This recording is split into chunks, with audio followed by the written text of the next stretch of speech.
मिजाज। राजधानी लाइव, हमारी नजर, आपका फैसला। हर रोज सुबह 8 बजे सिर्फ ANP न्यूज पर।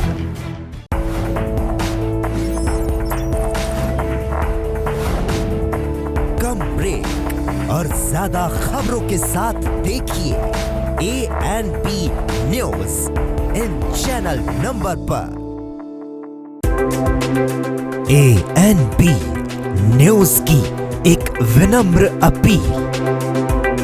नए साल के उल्लास में दूसरों का भी रखें ख्याल। शराब पीकर वाहन ना चलाएं।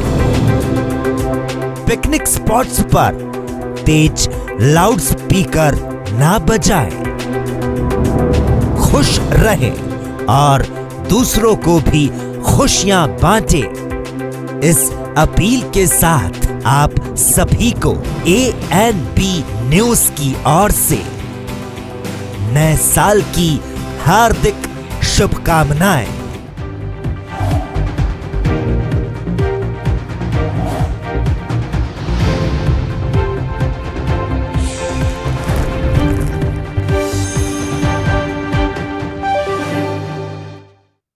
नमस्कार, ANP न्यूज देख रहे हैं आप। मैं हूं आपके साथ पल्लवी राजपूत और इस बुलेटिन में आप सभी का स्वागत है। आइए रुख करते हैं खबरों का।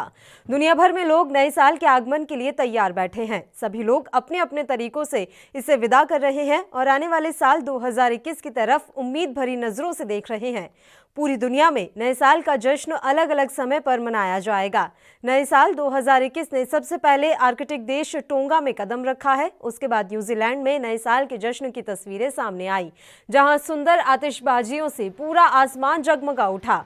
उधर ऑस्ट्रेलिया में भी नए साल ने दस्तक दे दी है। इस दौरान ऑस्ट्रेलिया में भी जमकर आतिशबाजी हुई। वहीं भारत में नए साल का जश्न मनाया जा रहा है। ये दो तस्वीरें दिल्ली और मुंबई की हैं, जहां नए साल को लेकर चकाचौंध देखी जा सकती है। ऐसे ही पूरे देश में नए साल के जश्न का माहौल है। सभी लोग एक दूसरे को नए साल की शुभकामनाएं दे रहे हैं। ये चार अलग अलग तस्वीरें अलग अलग देश से, जो कि इस समय आप देख रहे हैं। न्यूजीलैंड के ऑकलैंड से ये तस्वीरें, जहां पर जमकर जश्न नए साल का मनाया गया। वहीं दूसरी तस्वीरें ऑस्ट्रेलिया के सिडनी से ANP न्यूज आप तक पहुंचा रहा है। यहां पर भी जमकर आतिशबाजी हुई है। जैसे ही नए साल ने दस्तक दी, वैसे ही जश्न का माहौल साफ तौर पर यहां नजर आ रहा है।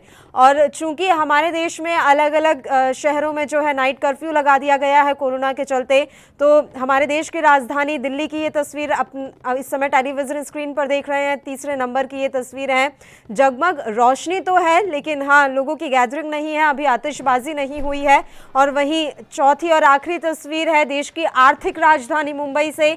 यहाँ पर भी इस समय आप देख रहे हैं BMC की जो ये बिल्डिंग है, किस तरह से अभी चांदनी इस समय नजर आ रही है। रोशनी से भरपूर ये बिल्डिंग है।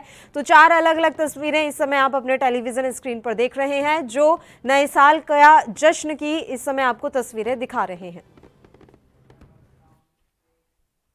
वहीं जहां एक तरफ न्यूजीलैंड और ऑस्ट्रेलिया में नए साल का जश्न देखने को मिला, तो वहीं उत्तर कोरिया में भी जश्न की तस्वीरें सामने आ गई हैं।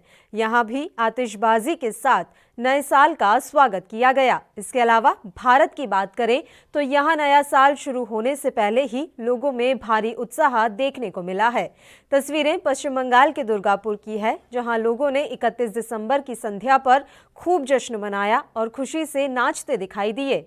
इसके अलावा तीसरी तस्वीर की बात करें तो ये भी 31 दिसंबर की शाम की है, जो कि यूपी के गोरखपुर की है। यहाँ नए साल के लिए लोगों में भारी उत्साह देखने को मिला। लोग नए साल को खूबसूरत बनाने के लिए शॉपिंग करते नजर आए। ये तीनों ही तस्वीरें आपके टेलीविजन स्क्रीन पर हैं, जहां आप देख सकते हैं। पहली तस्वीर उत्तर कोरिया से है, जमकर आतिशबाजी यहां पर हुई है। वहीं पश्चिम बंगाल के दुर्गापुर से दूसरी तस्वीर, यहां पर भी नए साल के जश्न में लोग डूबे हुए नजर आए। जैसा कि आप तस्वीरों में भी देख सकते हैं, नाचते गाते झूमते लोग नए साल के आगमन का जश्न मना रहे हैं। वहीं तीसरी और आखिरी तस्वीर उत्तर प्रदेश के गोरखपुर से, यहाँ आज बाजारों में साफ तौर पर भीड़ नजर आई है। नए साल के लिए लोग खरीदारी करते हुए नजर आए और सबसे अच्छी बात यह है कि बाजार भी काफी रोशनी में डूबे हुए हैं।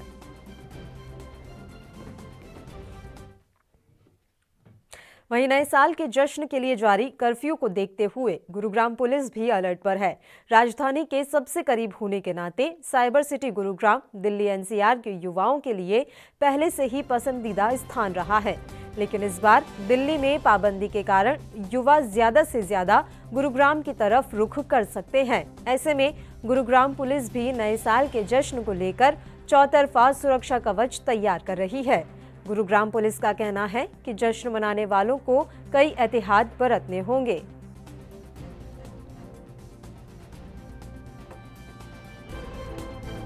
न्यू ईयर के प्रोग्राम को ध्यान में रखते हुए गुड़गांव पुलिस ने लगभग 4000 व्यक्ति हमने डिप्लॉय किए हैं लॉ एंड ऑर्डर की ड्यूटी मेंटेन करने के लिए और पब्लिक को सावधान करने के लिए, और उनके साथ कोई मिस हैपनिंग ना हो, इन सारी बातों को मद्देनजर रखते हुए कोविड महामारी को भी ध्यान में रखते हुए कि उसके जो भी डायरेक्शंस हैं उनकी पालना हो, और सुप्रीम कोर्ट ने जो आतिशबाजी के संबंध में जो डायरेक्शन। नए साल को लेकर केंद्र और राज्य सरकारें सतर्क हैं। कोरोना को ध्यान में रखते हुए नए साल को लेकर सरकार कई कदम उठा रही है। इसी को लेकर उत्तर प्रदेश की अयोध्या पुलिस भी सख्त हो गई है। अगर रामनगरी अयोध्या में नए साल पर शराब पीकर हुड़दंग मचाने की कोशिश की तो जेल जाना पड़ सकता है। दरअसल नए साल के मौके पर जश्न के दौरान सभी पर पुलिस व प्रशासन की सख्त नजर रहेगी। कार्यक्रम स्थलों के पास शहर के सभी पार्क, नदी के घाट और ऐतिहासिक स्थलों पर सुरक्षा के अतिरिक्त इंतजाम किए गए हैं। इसके लिए यातायात और थाना पुलिस ब्रेथ एनालाइजर से लोगों की चेकिंग करेगी। वहीं एंटी रोमियो स्क्वाड की टीम बॉडी वार्न के साथ ही मंचलों पर नजर रखेगी। नववर्ष पर थाना पुलिस के साथ विशेष टीम रात में 2 और 4 पहिया वाहनों की चेकिंग करेगी। इस दौरान शराबियों की पहचान भी की जाएगी। डीआईजी एसएसपी दीपक कुमार ने बताया कि किसी भी तरह का हुड़दंग और अराजकता बर्दाश्त नहीं होगी। बिना अनुमति किसी तरह की पार्टी या सार्वजनिक कार्यक्रम नहीं हो सकेंगे। किसी भी जगह बिना मास्क घूमने वालों पर कानूनी कार्रवाई की जाएगी। उन्होंने लोगों से कोविड प्रोटोकॉल का पालन करते हुए नववर्ष मनाने की अपील भी की।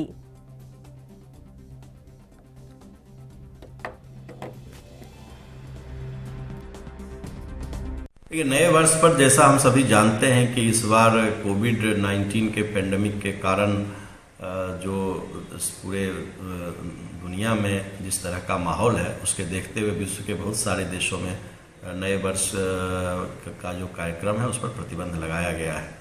हमारे यहाँ जो कोविड-19 का प्रोटोकॉल है उस प्रोटोकॉल का लोग अनुपालन करें, और अपने घर में कोई आदमी कोई पार्टी करता है उस पर किसी तरह का कोई प्रतिबंध नहीं है। होटल में भी यदि कोविड प्रोटोकॉल का पालन करके विहित प्राधिकारी से अनुमति ली जाती है तो उस पर भी कोई रोक नहीं है।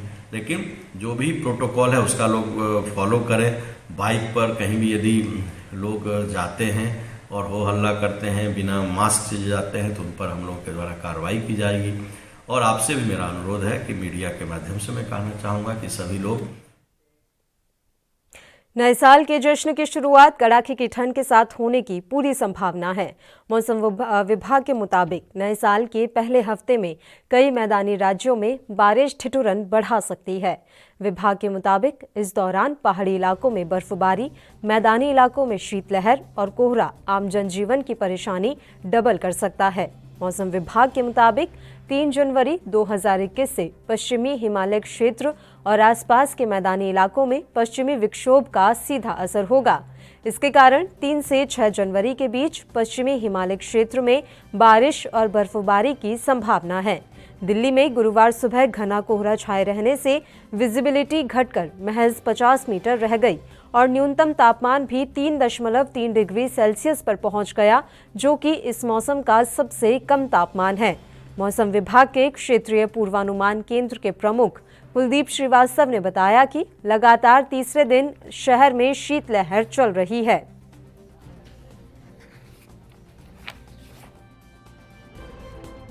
ठंड तो है, एक्चुअली फॉग भी ज़्यादा बढ़ रही है, विजिबिलिटी कभी कभी बहुत कम हो जाती है, खासकर रात और सुबह के टाइम। बाकी दोपहर में थोड़ा बहुत क्लियरिटी अब अपने को मिल जाती है यहाँ पे, और बाकी हवाएं काफ़ी चल रही है, ठंड काफ़ी बढ़ गई है। यार इस साल ज़्यादा लगा मेरे को फॉग ना पहले से। लास्ट ईयर इतना नहीं था, मतलब इस साल या तो लॉकडाउन की वजह से कह लो, इन्वायरमेंट चेंज हुआ, इस वजह से ठंड ज़्यादा है। और काफ़ी ज़्यादा हो गया इस टाइम। मॉर्निंग में तो बड़ी दिक्कत होने लग गई है, क्यों कार वगैरह जैसे सुबह जॉब पे जाना होता है तो बड़ी इश्यूज आते हैं फॉग की वजह से ना, कार ड्राइव नहीं कर पाते। विजिबिलिटी मॉर्निंग में ज़्यादा कम है, मॉर्निंग में है इशू, बाकी जैसे जैसे कोरोना काल के बीच सीबीएसई के लाखों छात्रों का इंतजार खत्म हो चुका है। शिक्षा मंत्री रमेश पोखरियाल निशंक ने बोर्ड परीक्षाओं की डेट का ऐलान कर दिया है। इसके अनुसार कक्षा 10वीं 12वीं की परीक्षाएं 4 मई से 10 जून तक होंगी। वहीं रिजल्ट 15 जुलाई तक घोषित किए जाएंगे। बता दें कि कोरोना महामारी के चलते स्कूल कॉलेज लंबे समय से बंद चल रहे हैं। ऑनलाइन क्लासेस के जरिए बच्चों को पढ़ाया जा रहा है। इस बीच अटकलें लगाई जा रही थी कि केंद्र सरकार ऑनलाइन ही परीक्षा ले सकती है। मार्च या अप्रैल में सीबीएसई की बोर्ड परीक्षाएं आयोजित हो सकती हैं, लेकिन शिक्षा मंत्री ने अपने बुधवार के बयान में स्पष्ट कर दिया था कि परीक्षाएं ऑफलाइन ही आयोजित होंगी, जिसके बाद गुरुवार को ये तस्वीर पूरी तरह से स्पष्ट हो गई।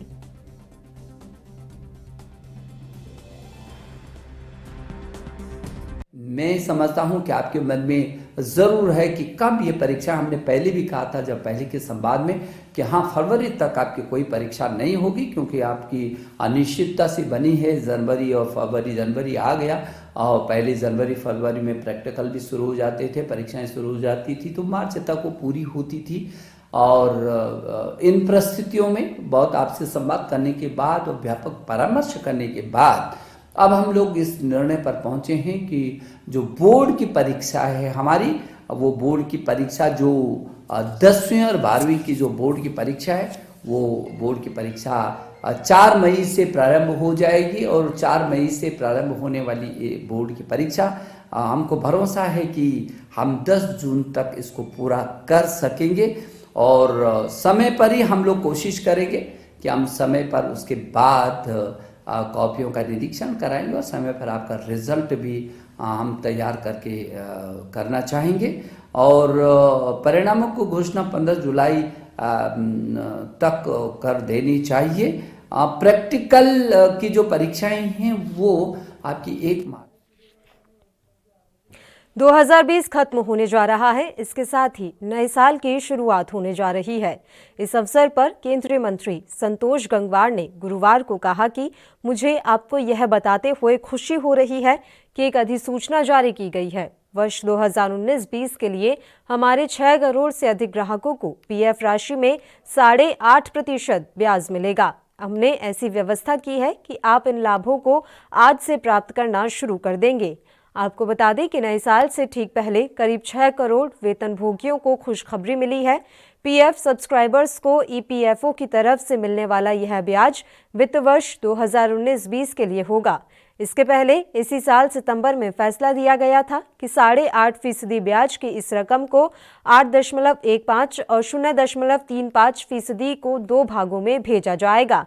ईपीएफओ ने यह फैसला श्रम मंत्री संतोष गंगवार के साथ एक बैठक के बाद लिया था।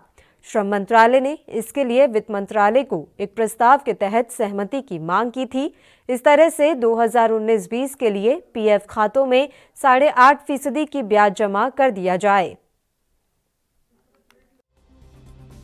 हमें ध्यान है कि 2020 में हमने प्रारंभ में जब जो प्रोविडेंट फंड की धनराशि जमा हुई थी और हमने कहा था कि हमारी कोशिश रहेगी कि 19-20 वर्ष के लिए 8.5% ब्याज की दर देने की बात की हमने घोषणा की थी। तब सब लोग हम पर आश्चर्य व्यक्त कर रहे थे।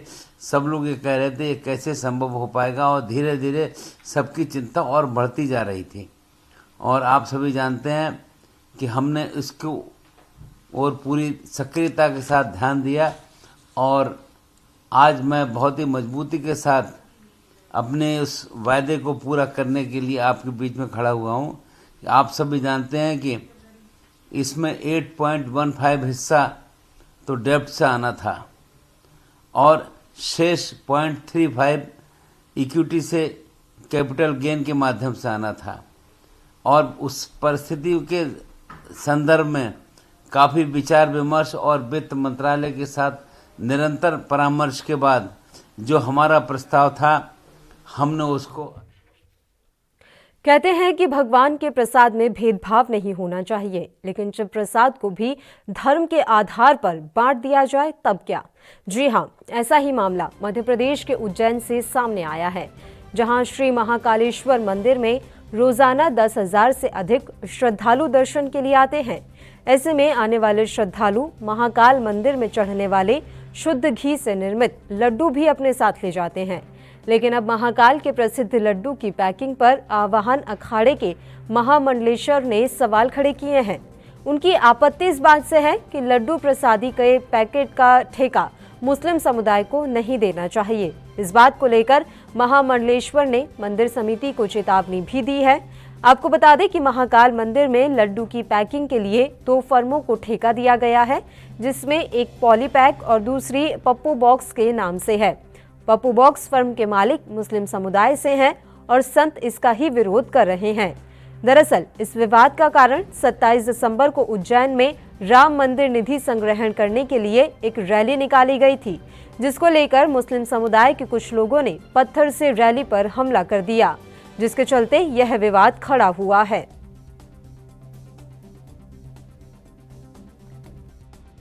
ये कि महाकाल मंदिर में जो प्रसादी के लिए पैकेट तैयार होते हैं उसको एक पप्पू पैकर्स वाला मुस्लिम तैयार कर रहा है। तो हमारा जिला प्रशासन से, जिलाधीश महोदय से, मंदिर समिति से यह निवेदन है कि ये पुण्य का काम हिंदुओं को दिया जाए। जो लोग पत्थरबाजी कर रहे हैं हिंदुओं पर, जो महाकाल बाबा के रास्ता रोक के शाहीन बाग में बैठे हुए थे, जो महाकाल के विरुद्ध बात कर रहे थे, जो सनातन धर्म के विरुद्ध बात कर रहे थे, उन दुष्टों को ये ठेके ना दिए जाए। बुलेटिन में खबरों का सिलसिला लगातार यूं ही जारी रहेगा। फिलहाल एक छोटे से ब्रेक के लिए हम यहाँ रुक रहे हैं, फौरन हाजिर होंगे।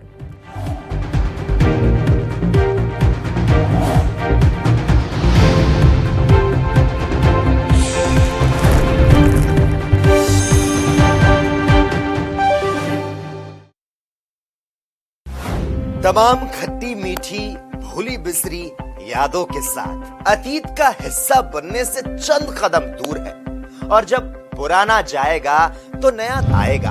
और खबरों की दुनिया में साल कभी नहीं गुजरते, रात कभी नहीं होती, क्योंकि खबरें कभी नहीं सोती। नई ऊर्जा, नई आशा और नए उत्साह के साथ नए साल में भी सुबह की ताजगी से लेकर देर रात तक की हर हलचल तक ताजा खबरों की सौगात। क्योंकि खबरें तो हर कोई दिखाता है, लेकिन खबरों का निचोड़ दिखाता है ANB न्यूज।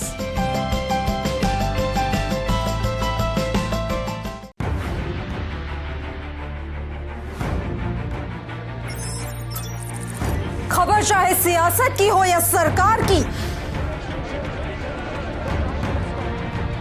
खबर चाहे भ्रष्टाचार की हो या गुनहगार की, दिन भर में क्या रहा देश जगत का हाल, किस मुद्दे ने बनाई किसकी सरकार, रखते हैं हम सब पर नजर, पहुंचाते हैं हम हर खबर। हम हैं ANB न्यूज। ANB न्यूज की एक विनम्र अपील, नए साल के उल्लास में दूसरों का भी रखें ख्याल। शराब पीकर वाहन ना चलाएं, पिकनिक स्पॉट्स पर तेज लाउड स्पीकर ना बजाएं।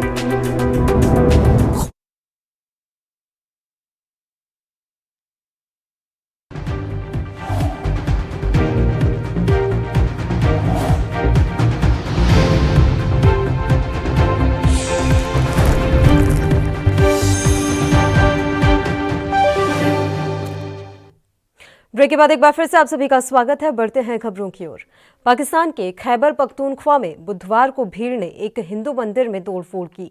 इसके अलावा मंदिर को आग के हवाले भी कर दिया गया। इस हमले पर विहिप सदस्य सुरेंद्र जैन ने अपना बयान जारी किया है। की कब्रगाह बनता जा रहा है, उनकी लड़कियां उठाई जा रही हैं, जबरन धर्मांतरण किया जा रहा है, मंदिरों पर हमला किया जा रहा है और केवल पाकिस्तान ही क्यों, जितने भी मुस्लिम बहुल क्षेत्र हैं वहां गैर मुसलमानों का जीना असंभव हो जाता है।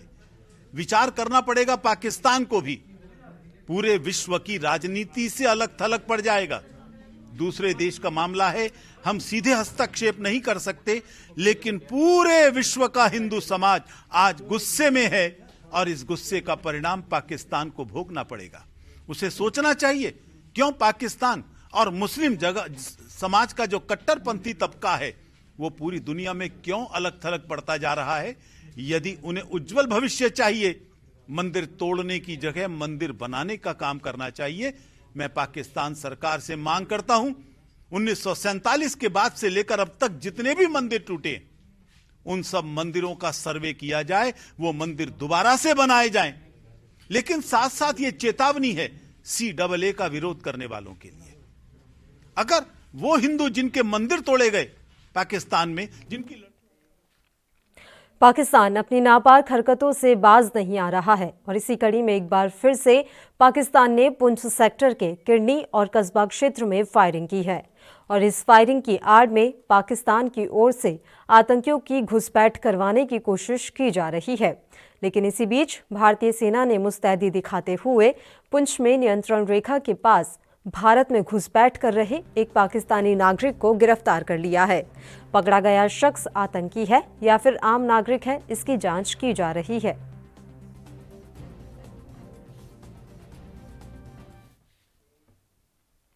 जम्मू कश्मीर के पुलिस महानिदेशक दिलबाग सिंह के अनुसार साल 2020 जम्मू कश्मीर के लिए काफी हद तक ठीक रहा। 2020 में घुसपैठ, आतंकवादी घटनाओं और आम नागरिकों के मारे जाने की घटनाओं में कमी आई और इस अवधि में सुरक्षा बलों ने सफल आतंकवाद रोधी अभियानों में 225 आतंकवादियों को मार गिराया, जिनमें से 207 कश्मीर घाटी में और 18 आतंकवादी जम्मू क्षेत्र में मारे गए। दिलबाग सिंह ने कहा, हमने जम्मू कश्मीर में 100 से अधिक सफल अभियानों को अंजाम दिया। इनमें से 90 कश्मीर में और 13 जम्मू क्षेत्र में थे। डीजीपी ने बताया कि मारे गए आतंकवादियों में 47 विभिन्न संगठनों के शीर्ष कमांडर थे।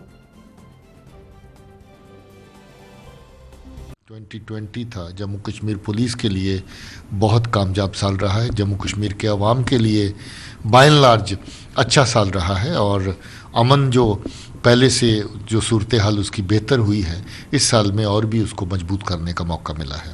सर, कितने बड़े कमांडर भी काफ़ी आपने मारे हैं, उनकी तादाद? जी, अभी इस साल के अंदर 225 के करीब जो टेररिस्ट हैं वो न्यूट्रलाइज हुए अलग अलग ऑपरेशंस में और 100 से ज़्यादा 103 ऑपरेशन जो हैं इस साल के अंदर हुए, जिसमें जम्मू और कश्मीर दोनों ही रीजन्स के अंदर बड़े कामयाब ऑपरेशन हुए।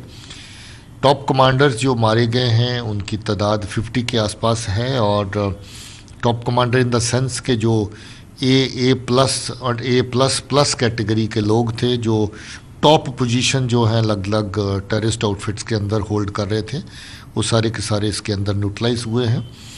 आज की तारीख में अगर देखें तो बहुत सारी ऑर्गेनाइजेशन जो हैं वो लीडरलेस हुई है और आने वाले टाइम में जो ऑपरेशनल कार्रवाइयाँ हैं वो और इसी तरीके।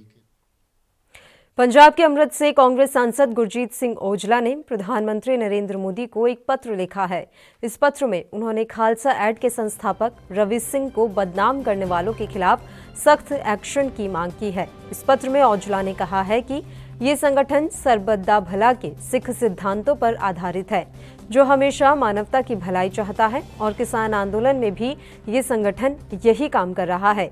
गुरजीत सिंह औजला ने आगे लिखा है कि खालसा ऐड के संस्थापक रवि सिंह के खिलाफ कुछ मीडिया आउटलेट्स पर उनके खिलाफ दुष्प्रचार करने का काम किया जा रहा है। साथ ही उन्होंने लिखा है कि रवि सिंह के खिलाफ फैलाया जा रहा झूठ दुर्भाग्यपूर्ण है। ये संगठन तो संकट, प्राकृतिक आपदाओं और युद्ध के समय में निस्वार्थ भाव से मानवता की सेवा करता है। इस खत के लिए औजला ने यह भी कहा है कि खालसा ऐड के कार्यकर्ता तो सिंघू, टिकरी और गाजीपुर बॉर्डर पर किसानों को भोजन मुहैया कराने का काम कर रहे हैं। खालसा एंड ऑर्गेनाइजेशन ने ब्रिटेन में क्रिसमस 2020 से आगे ट्रक ड्राइवरों को पिज्जा परोसकर दिल जीता था।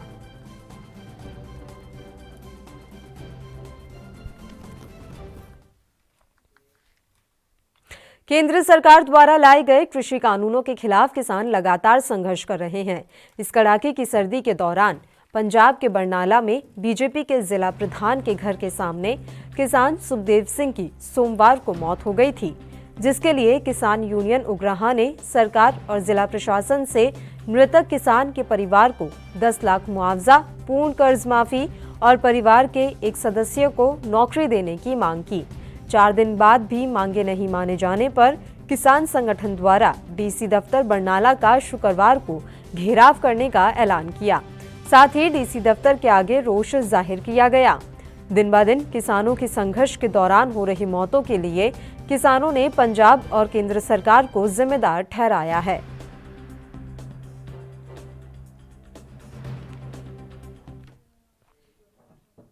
यूपी के आगरा में मिट्टी की ढाई के नीचे बच्चों के दबने के बाद करीब 1 घंटे तक लोगों में अफरा तफरा की स्थिति रही। मौके पर जुटे अभिभावक हाथों से मिट्टी को हटाकर अपने अपने बच्चों को खोज रहे थे। जिन अभिभावकों को अपने बच्चे आसपास खेलते नहीं दिखाई दिए, वह भी इस आशंका से रेस्क्यू में लगे थे कि कहीं उनका बच्चा भी तो मिट्टी में नहीं दबा हुआ है। इसके साथ ही वह बच्चों के सही सलामत होने की दुआ भी कर रहे थे। मिट्टी के नीचे दबे बच्चे लोग एक एक करके बाहर निकाल रहे थे। उन्हें वहां पहुंची एम्बुलेंस से अस्पताल रवाना किया जा रहा था। जेसीबी के पहुंचने पर कुछ अभिभावकों ने उससे मिट्टी हटाने का विरोध भी किया।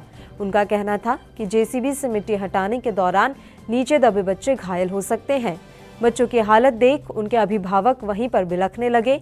लोगों में निवर्तमान ग्राम प्रधान के खिलाफ आक्रोश था। मौके पर पहुंचे अधिकारियों से ग्रामीणों का कहना रहा कि तालाब की खुदाई के दौरान लापरवाही बरती गई। वहीं इस हादसे में अब तक 3 बच्चों की मौत होने की खबर मिल रही है। यहाँ पे जो है सूचना मिली थी कि पोखर की सफाई चल रही है, जिसमें कि 7 बच्चे खेलते हुए मिट्टी के अंदर दब गए थे, जिनको कि तुरंत रेस्क्यू टीम द्वारा रेस्क्यू किया गया है और जो स्थानीय अस्पताल हैं वहाँ पे पहुँचाया गया है। वहाँ पे उनका इलाज चल रहा है। अभी पूरी सूचना नहीं है, अभी इलाज के बाद पता चलेगा कि उनकी क्या स्थिति है। ये रेस्क्यू ऑपरेशन कितनी देर चला? ये तकरीबन 1.5 से 2 घंटे पूरा ऑपरेशन चला है, जिसमें 7 बच्चे बचाए गए हैं। ये हॉस्पिटल में पता चल रहा है कि जनानी भी हुई है बच्चों की?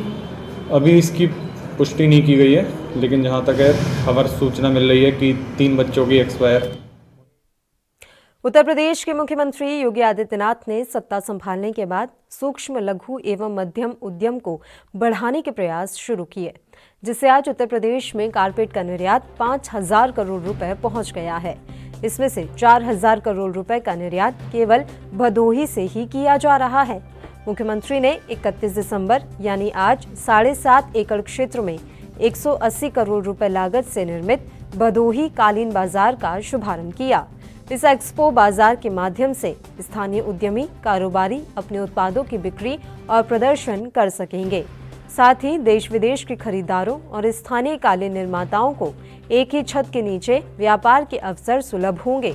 इससे भदोही के कालीन उद्योग को नया आयाम भी मिलेगा।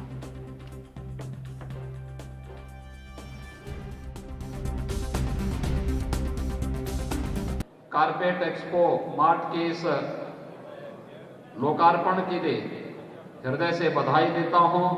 आप सबके प्रति मैं अपनी शुभकामनाएं भी देता हूं। पिछले 1 वर्ष से हम लोग प्रतीक्षारत थे कि इस कार्यक्रम के साथ हम यहाँ पे प्रत्यक्ष रूप से जुड़ करके इस जनपद के हस्तशिल्पियों का अभिनंदन कर सकूं, जिन्होंने अपने हुनर से इस जनपद को एक नई पहचान दिलाई है। वे सचमुच हमारे लिए अभिनंदनीय है। जिन लोगों ने एक समय में बिना किसी सरकारी सहयोग के, बिना किसी सरकारी प्रोत्साहन के अपने स्वयं के पुरुषार्थ और परिश्रम से न केवल भदोही जनपद को प्रदेश में बल्कि देश और दुनिया में भी एक स्थान दिलाया, ऐसे सभी हस्तशिल्पी कारपेट उद्योग से जुड़े हुए जितने भी उद्यमी हैं, इन सब का मैं हृदय से अभिनंदन करता हूं और इसीलिए मैं विशेष उत्तर प्रदेश में विकास कार्यों की गति लगातार जारी है। प्रदेश में आए दिन किसी योजना का लोकार्पण किया जाता है। इसी बीच प्रदेश सरकार में पंचायती राज मंत्री भूपेंद्र चौधरी ने हापुड़ में राष्ट्रीय ग्राम स्वराज अभियान योजना के अंतर्गत पंचायत रिसोर्स सेंटर्स भवन का लोकार्पण किया। आपको बता दें कि गांव गोहरा आलमगीरपुर में पंचायत रिसोर्स सेंटर बनाकर तैयार किया है, जिसके लोकार्पण के लिए राज्य मंत्री चौधरी भूपेंद्र सिंह पहुंचे थे। पत्रकारों से बात करते हुए मंत्री ने कहा कि पंचायती राज विभाग की ओर से रिसोर्स सेंटर भवन का निर्माण कराया गया है। यह बहुत ही अच्छी परियोजना है। आपको ये जानकारी दे दें कि इस कार्य की अध्यक्षता बढ़ाने के लिए प्रशिक्षण कराने के लिए एक स्थल है और यह परियोजना ग्रामीण क्षेत्र के विकास के लिए मील का पत्थर साबित होगी। पीआरसी पंचायतों में कार्यदक्षता बढ़ाने के लिए एक प्रशिक्षण पंचायत प्रतिनिधियों का कराने के लिए एक स्थल है और बहुत अच्छी परियोजना है।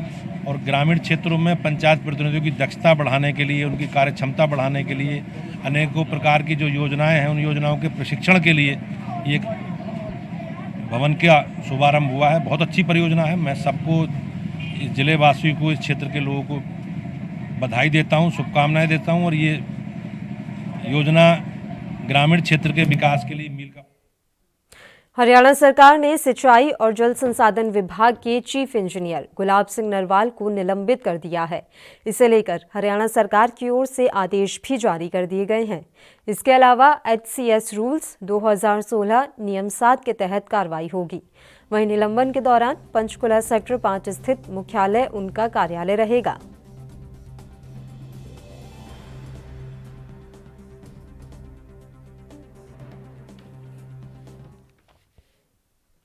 पंजाब के होशियारपुर में स्मार्टफोन वितरण के तीसरे फेज का कार्यक्रम संपन्न हुआ।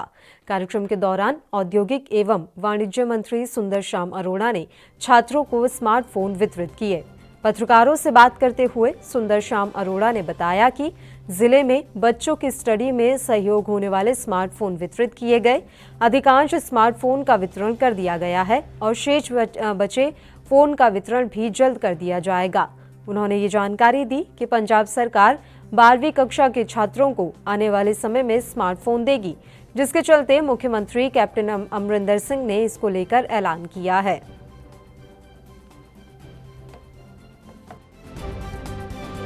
सर, साढ़े जिले के टोटल फोन 10,584 सीगे। अज इस पा के असी 10,459 डिस्ट्रीब्यूट करते। टोटल 125 सारे रह गए ने। 1428 फोन ਜਿਹੜੇ को नवे बच्चे दाखिल हो गए सी पंजाब के अंदर। एजुकेशन डिपार्टमेंट ने साढ़े तो मंगे ने, हफ्ते 10 दिन के सारे प्रोवाइड कर दिते जाएंगे। जिन्ने भी सरकारी स्कूलों के +2 के बच्चे ने, हर एक नूं स्मार्टफोन तकरीबन मिल चुका है।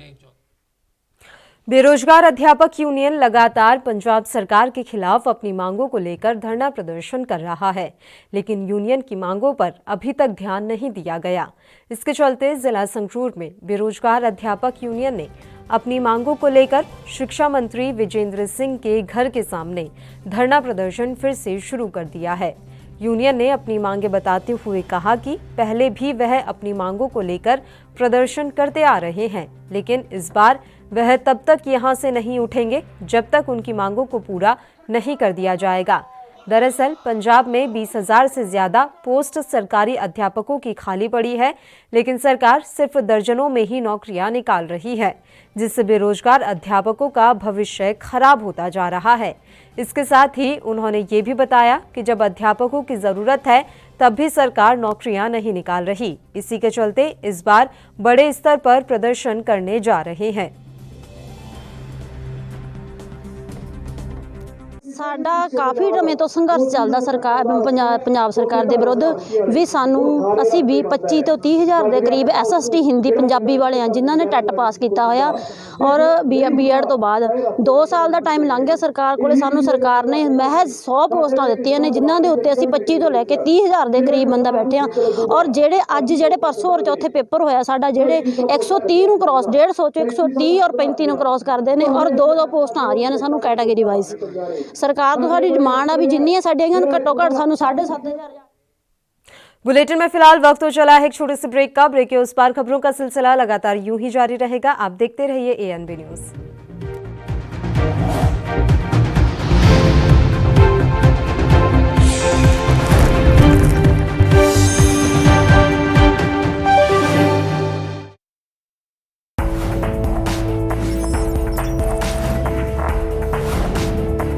कम ब्रेक और ज्यादा खबरों के साथ देखिए ANB न्यूज़ इन चैनल नंबर पर।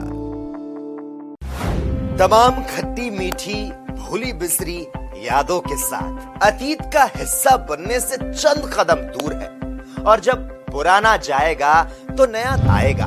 और खबरों की दुनिया में साल कभी नहीं गुजरते, रात कभी नहीं होती, क्योंकि खबरें कभी नहीं सोती। नई ऊर्जा, नई आशा और नए उत्साह के साथ नए साल में भी सुबह की ताजगी से लेकर देर रात तक की हर हलचल तक ताजा खबरों की सौगात। क्योंकि खबरें तो हर कोई दिखाता है, लेकिन खबरों का निचोड़ दिखाता है ANB न्यूज़।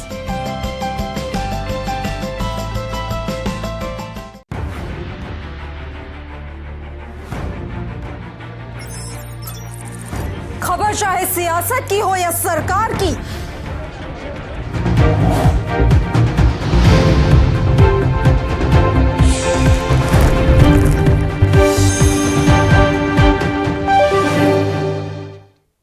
ब्रेक के बाद एक बार फिर से आप सभी का स्वागत है। बढ़ते हैं खबरों की ओर। 3 राज्यों की सीमाओं से सटे हिमाचल के सिरमौर जिला में पुलिस ने बीते 1 साल में बेहतरीन कार्य किया है। जिला पुलिस अधीक्षक खुशहाल चंद्र शर्मा नाहन में आज मीडिया से मुखातिब हुए। साल 2020 में अपराध के मामलों में कमी दर्ज की गई है।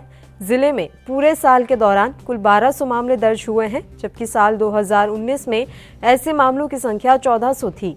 जिला में खासकर महिला अपराधों में कमी दर्ज की गई है। पुलिस अधीक्षक अजय कृष्ण शर्मा ने बताया कि जिला में सड़क दुर्घटनाओं के मामले में भी कमी दर्ज की गई है। साथ ही चोरी की वारदातें भी पिछले कई वर्षों के मुकाबले कम हुई हैं।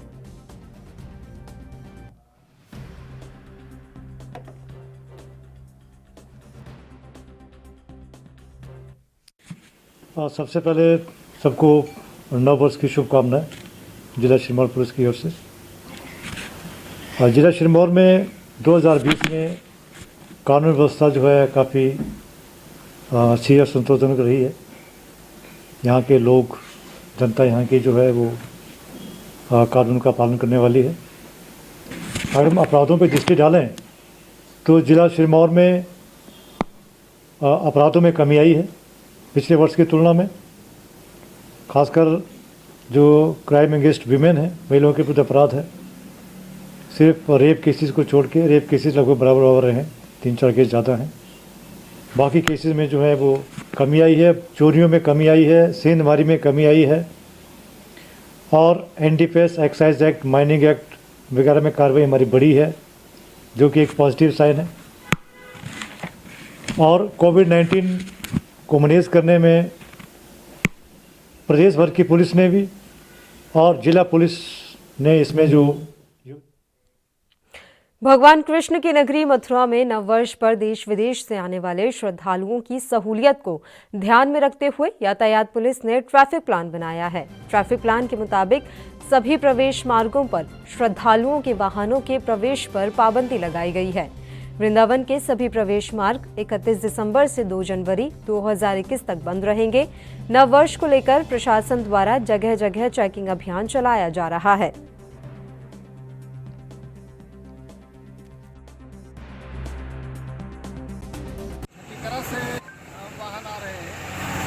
पार्किंग मल्टी अभी पार्किंग में किया जा रहा है, उनका वहाँ पर रोका जा रहा है। जो मथुरा से आ रहे हैं वो सोसैया पर उनको रोका जा रहा है, और पानीपुर वाले जो है वो पानी तट पे जो है उनको वहाँ पर रोका जा रहा है। वहाँ से आने की व्यवस्था ई-रिक्शा से की जा रही है।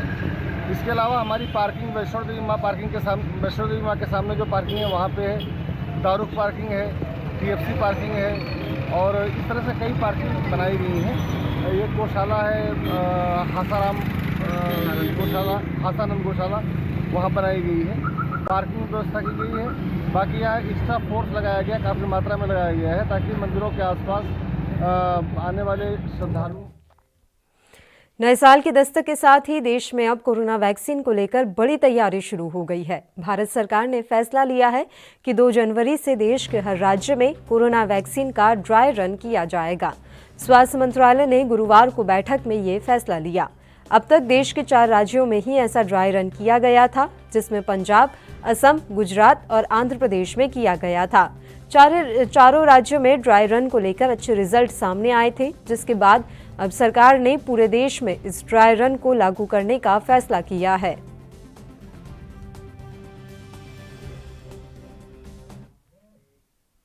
दिल्ली एनसीआर में भारत बायोटेक की वैक्सीन का तीसरा ट्रायल लगातार जारी है। एनसीआर में दिल्ली एम्स और रोहतक मेडिकल कॉलेज के अलावा फरीदाबाद के ईएसआई मेडिकल कॉलेज में भी इस वैक्सीन का तीसरा ट्रायल किया जा रहा है, जिसके तहत फरीदाबाद में 1500 लोगों पर ट्रायल किया जाना है और अब तक लगभग 700 लोगों पर इसका सफल परीक्षण किया जा चुका है। रेल के मद्देनजर आज फरीदाबाद के उद्योगपतियों ने आगे आकर इस ट्रायल में हिस्सा लिया और वैक्सीन लगवाई।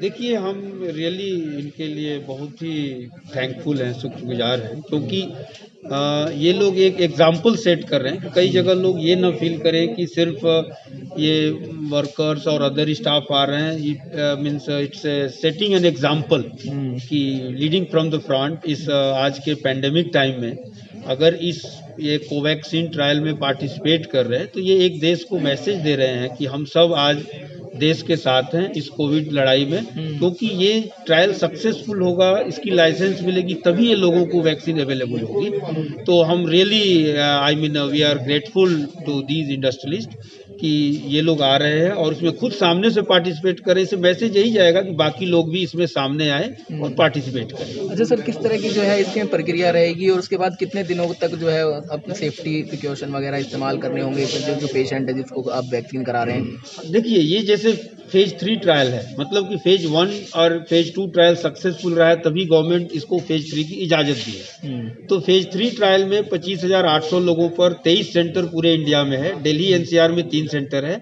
AIIMS Delhi, ESIC medical college Faridabad. देश भर में कोरोना वायरस का कहर जारी है। कोरोना संकट के बीच राजस्थान के झालावाड़ में एक नए खतरे ने दस्तक दी है। झालावाड़ की राड़ी के बालाजी क्षेत्र में 50 से अधिक कौवों की अचानक से मौत हो गई। इतनी बड़ी संख्या में कौवों के मरने की खबर की प्रशासन ने भी पुष्टि की है। झालावाड़ में इतने सारे कौवों की मौत के कारण जिला प्रशासन और लोगों के बीच भय का वातावरण बन गया है। प्रशासन ने राड़ी के बालाजी क्षेत्र के 1 किलोमीटर के क्षेत्र में फिलहाल कर्फ्यू लगा दिया है। इसके साथ ही रैपिड रिस्पांस टीम का गठन भी कर दिया गया है। जिला प्रशासन बड़ी संख्या में कौवों की मौत के कारण को जानने में जुटा है। हालांकि पहली नजर में प्रशासन ने इसे बर्ड फ्लू फैलना ही बताया।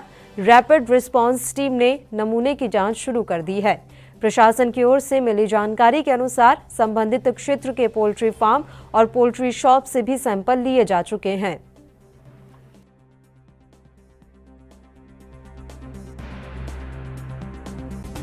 एक हफ्ते पहले कुछ कौवे हैं, वो थोड़े मर रहे थे, तो हमने एनिमल हस्बेंड्री से उनके सैंपल्स भोपाल लैब भिजवाए, जो कल बर्ड फ्लू के पॉजिटिव निकले। वैसे डरने की कोई आवश्यकता, इतनी पैनिक करने की आवश्यकता है नहीं। 144 उसके 1 किलोमीटर की परिधि में लगा दिया गया है। साथ ही रैपिड रिस्पांस टीम भी हमने लगा दी है। ये मेन आग्रह सारे लोगों से यही रहेगा मेरा कि उस क्षेत्र के आसपास ज़्यादा ना जाए, मूवमेंट को रिस्ट्रिक्ट रखें। साथ ही साथ हमने क्योंकि ये वाइल्ड बर्ड्स हैं, उनको हम कलिंग या फिर मार नहीं सकते, लेकिन हमें अभी हमारा मुख्य उद्देश्य यह है कि वो हमारे जो डोमेस्टिक मुर्गी पालक हैं, तो उनके वहाँ संक्रमण ना फैलाएं, क्योंकि मुर्गी पालकों के द्वारा ही वो इंसानों पे आ सकता है। यदि किसी को भी फ्लू के सिम्टम्स आए तो हमारे मेडिकल कॉलेज और CMHO के स्टॉक में टैमी फ्लू के टैबलेट्स बिल्कुल उपलब्ध हैं। डॉक्टर के डायग्नोसिस और उपचार से। महाराष्ट्र के रायगढ़ जिले के पैन इलाके में एक 3 साल की बच्ची की रेप के बाद हत्या कर दी गई। इस घटना के बाद पूरे इलाके में आक्रोश है और लोग आरोपी को कड़ी सजा दिलाने की मांग कर रहे हैं। वहीं इस घटना के बाद पुलिस ने अपनी जांच शुरू की और आरोपी को गिरफ्तार कर लिया। रिपोर्ट के मुताबिक जिस आरोपी को पुलिस ने पकड़ा है वो कुछ दिनों पहले ही जमानत पर रिहा हुआ था। रायगढ़ एसपी ने जानकारी देते हुए कहा कि 29 दिसंबर को रायगढ़ जिले के पैन शहर में एक 3 वर्षीय बच्ची के साथ कथित रूप से बलात्कार और उसकी हत्या कर दी गई।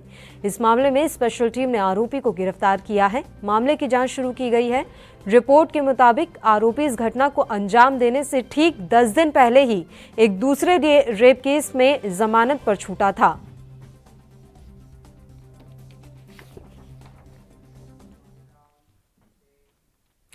हरियाणा के सोनीपत में दहेज हत्या के आरोपी पानीपत रिफाइनरी के निलंबित एसडीओ का शव फंदे से लटका मिला।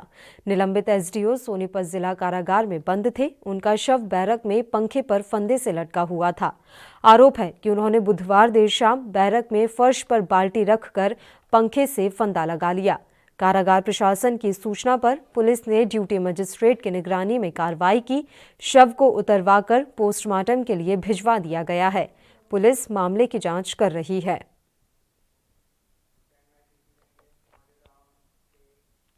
वहीं उत्तर प्रदेश के बुलंदशहर में रेप की घटनाओं का सिलसिला रुकने का नाम नहीं ले रहा। कोतवाली देहात के एक गांव में दुकान से चाय की पत्ती लेने जा रही एक किशोरी के साथ दुष्कर्म की घटना को अंजाम दिया गया है। जानकारी के मुताबिक कार सवार 2 युवकों ने अपहरण कर रेप की वारदात को अंजाम दिया। हालांकि पुलिस रेप और अपहरण की वारदात को प्रेम प्रसंग बता रही है। फिलहाल पुलिस ने मामला दर्ज कर कार्रवाई शुरू कर दी है।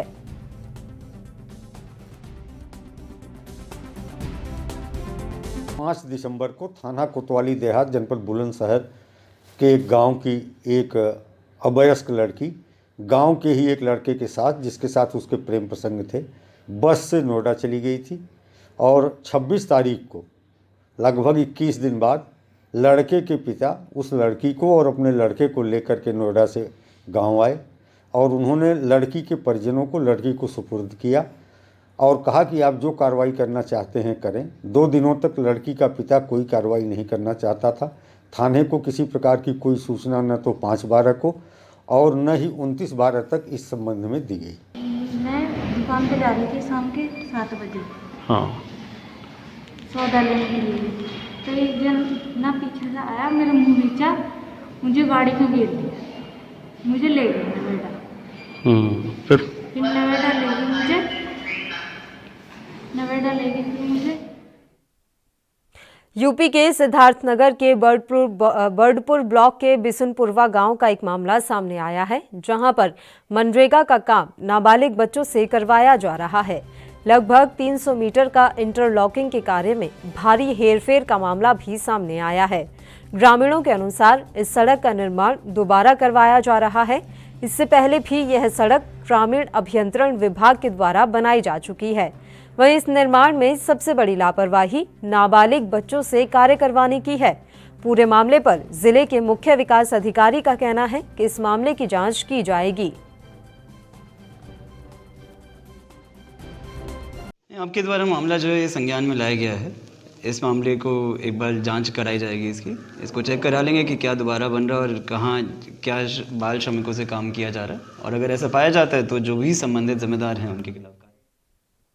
ताजनगरी आगरा में पिछले दिनों हुए बैंक डकैती के मामले में पुलिस को अहम सफलता उस वक्त हाथ लगी जब 50,000 का इनामी बदमाश नरेंद्र उनके हत्थे चढ़ गया। गुरुवार सुबह थाना सदर इलाके में पुलिस और बैंक लूटकांड में फरार बदमाश नरेंद्र की पुलिस से मुठभेड़ हो गई। इस मुठभेड़ में नरेंद्र के पैर में गोली लगी। नरेंद्र के पास से बैंक से लूटे गए 6 लाख रुपए कैश भी बरामद हुए हैं। हालांकि इस लूटकांड में एक आरोपी अभी भी फरार है, जिसकी तलाश पुलिस कर रही है।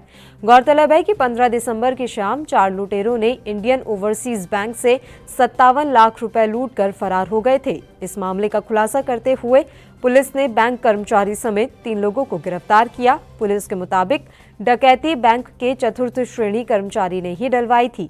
उसके पास से 32 लाख कैश भी बरामद किया गया था। इस मामलों में 2 आरोपी फरार चल रहे थे, जिसमें से एक को पुलिस ने आज मुठभेड़ के बाद गिरफ्तार कर लिया है, जबकि दूसरा अभी भी फरार बताया जा रहा है।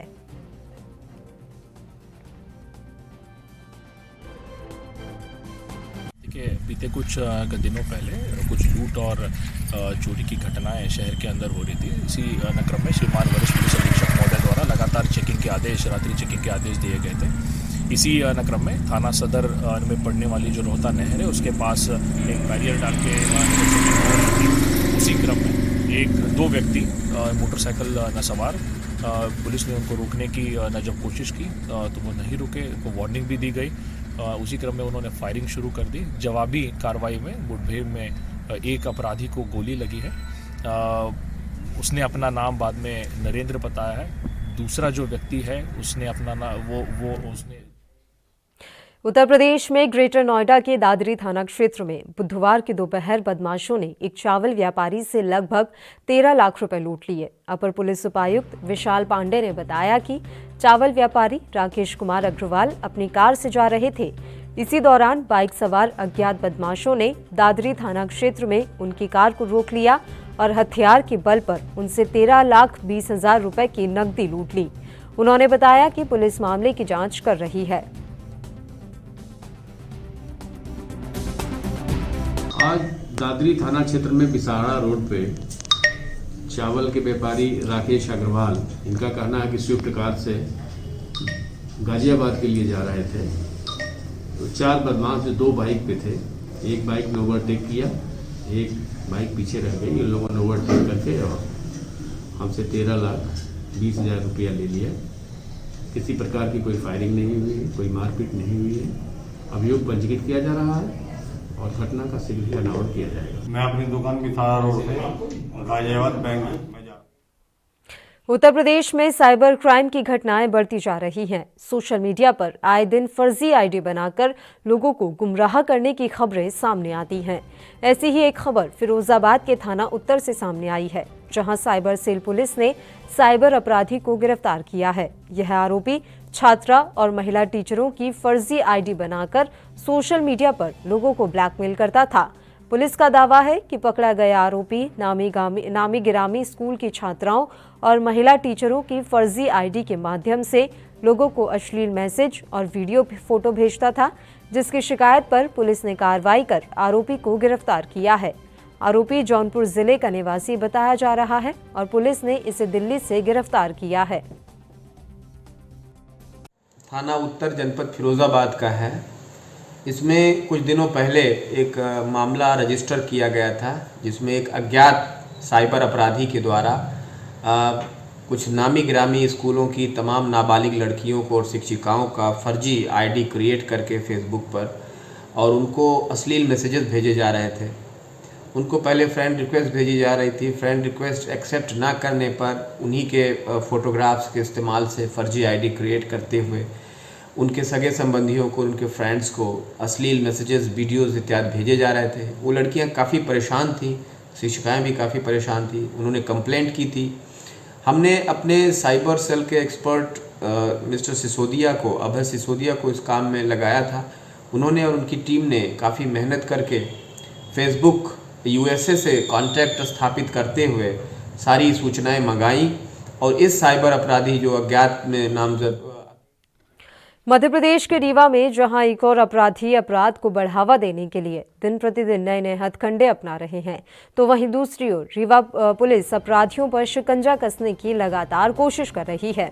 अपराधियों पर शिकंजा कसते हुए रीवा पुलिस को बड़ी सफलता हाथ लगी। बता दें कि रीवा पुलिस ने हत्या और हत्या के प्रयास जैसे 2 दर्जन से ज्यादा मामलों में विचाराधीन शातिर अपराधी को धर दबोचा। रीवा के समदड़िया होटल के मालिक से 1 लाख रुपए की रंगदारी वसूलते हुए शातिर अपराधी को गिरफ्तार किया गया। परसों रात में पहुंच गया समदड़िया होटल, वहां मैनेजर को घुस के धमकाया और 1 लाख रुपए की मांग की, जिस पर से थाना समान में मुकदमा कायम किया। मुकदमा कायम करके विवेचना में लिया गया, जिस पर उनके द्वारा रिपोर्ट दी गई। चूँकि ये बहुत शातिर किस्म का अपराधी है, इसने जो है हत्या के प्रयास, लूट, डकैती की तैयारी, चोरी, विस्फोटक अधिनियम, अप्राकृतिक दुष्कृत्य जैसे 2 दर्जन से अधिक अपराध घटित कर चुका है। तो इसकी गंभीरता को देखते हुए मुझे मेरे द्वारा तत्काल 10,000 रुपये का इनाम घोषित किया गया और इसको सभी थाना प्रभारियों को सेठ से अवगत कराया गया। इसी तारतम्य में थाना प्रभारी बिछिया द्वारा इसको पकड़ने में मुखबिर की सूचना पर सफलता मिली, जिससे इसके पास से 2 पेटी कोरेक्स और जब्त हुआ। उसका एक साथी जो था वो मौके से फरार हो गया। उसके पास उत्तर प्रदेश में मिर्जापुर के अरोहरा के गुलाबी पत्थरों का इस्तेमाल अयोध्या में बनने वाले भगवान श्री राम के मंदिर निर्माण में किया जाएगा। मंदिर के निर्माण के लिए अनुमानित 4 लाख क्यूबिक फीट पत्थर लगेगा, जो कि यहां से जाएगा। अयोध्या से श्री राम जन्मभूमि तीर्थ क्षेत्र ट्रस्ट की तरफ से इन पत्थर की खदानों पर टीम ने पहुंचकर इसकी जांच पड़ताल भी की है। वहीं इलाके के व्यापारी भी इसको लेकर काफी उत्साहित हैं। जी, इसके लिए हम लोगों ने जो है माननीय मंत्री रमाशंकर जी से, जो यहाँ के हमारे मड़िहान के विधायक भी हैं और प्रदेश में ऊर्जा राज्य मंत्री भी हैं, हम लोग सभी व्यापारी लोग उनसे मिल के निवेदन किए थे कि आप इसमें हम लोगों का पहल करें कि यहाँ से गुलाबी पत्थर जाए, जिससे कि इस क्षेत्र के लोगों का व्यापार बढ़े और उससे लोगों की आर्थिक तंगी दूरी हो। इसके लिए माननीय रमाशंकर जी ने आदरणीय मुख्यमंत्री जी से मिल के यहाँ के गुलाबी पत्थर जाने के लिए निवेदन किया, जिसके आधार पे जिस कंपनी को वहाँ काम मिला है, अभी वहाँ पे L&T कंपनी के PM प्रोजेक्ट मैनेजर GM ये लोग हम लोगों के यहाँ आए थे। हम लोगों से बातचीत किए हैं और यहाँ से पत्थर सैंपल के लिए 2 बार ले जा चुके हैं और हम लोगों को आश्वासन दिए हैं कि यहीं का पत्थर, गुलाबी पत्थर ही वहाँ पे राम मंदिर में अयोध्या में लगेगा। हमारी जानकारी में है कि अयोध्या में जो राम मंदिर का निर्माण होने जा रहा है, तो उसमें सैंडस्टोन पत्थर इस्तेमाल पहले से भी, जो भी आप लोगों ने भी देखा होगा कि वहाँ पे मंदिर बनाने के लिए पहले से पत्थर आया हुआ है, और तो वो सैंडस्टोन पत्थर है, लाल पत्थर जिसको बलुआ पत्थर बोलते हैं, और वो हमारे मिर्ज़ापुर में भी प्रचुर मात्रा में उपलब्ध है और यहाँ पे उसके खनन पट्टे भी स्वीकृत हैं। अभी कुछ दिन पहले, 1 सप्ताह पहले, हम लोगों के भी संज्ञान में आया कि कुछ लोग अयोध्या से आए हुए हैं और लाल पत्थर जो है उसकी जगह जगह जाके देख रहे हैं उसको कि कैसा सूटेबल है, क्या रेट है। और इसी के साथ इस बुलेटिन में फिलहाल के लिए इतना ही। मुझे दीजिए इजाजत। देश प्रदेश के तमाम ताज़ा खबरों के लिए आप बने रहिए हमारे साथ। नमस्कार।